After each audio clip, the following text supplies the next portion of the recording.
Day 2. That's right, we're already on a streak. So, in this episode of the Trigger Control Road to Nationals, I'm going to cover the gear that I'm using.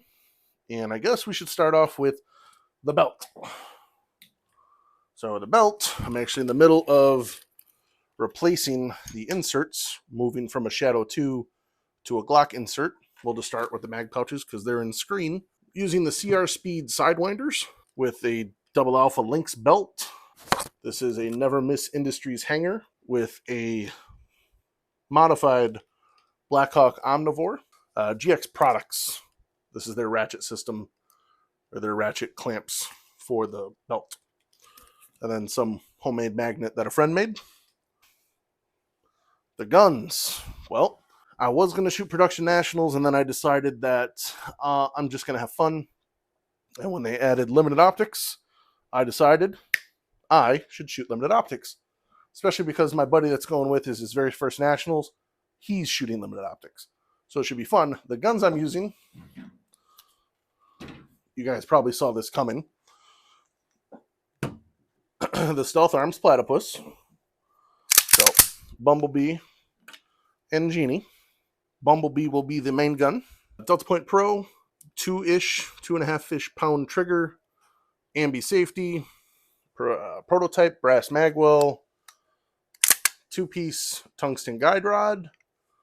I don't remember what spring is in this now. There might be a lighter one in the next video. I'm still testing some of the video out, and actually I need to replace the battery because this thing keeps blinking on and off. One of the biggest changes I've made to this gun so far is I will be running a light, so an X300. But changes I've made to this light is significantly heavier. Hear that? Because I decided that I was going to remove the batteries and cut open some shotgun shells. You know, I'm something of a scientist myself. And use the lead shot to fill this light, to turn my flashlight into a frame weight. And because in limited optics, you do not need it to be functional, it's filled to the brim in the back, which turns this X300, which is normally 3.5, 4 ounces, to 7 ounces. Downside to this gun is I don't have a proper backup gun for it. I have Genie, which is the prototype gun from Stealth Arms with their new texture. And the reason this is a downside, kinda, it's not horrible, because the light, as you can see, comes on and off rather quickly. It does take different magazines. Remember, this one's a prototype and it uses 320 mags. So any of my followers that have seen my past national experiences, not only do I have to remember the magazines for Bumblebee, now I also have to remember a separate set of magazines for Genie. Lord help me. So, nothing.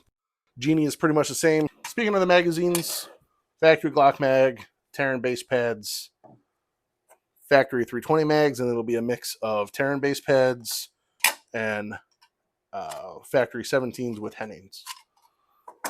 So I'll have to put these in a very safe and secure place as not to forget them. Stop looking at me like that. As not to forget them, per my previous Nationals experiences.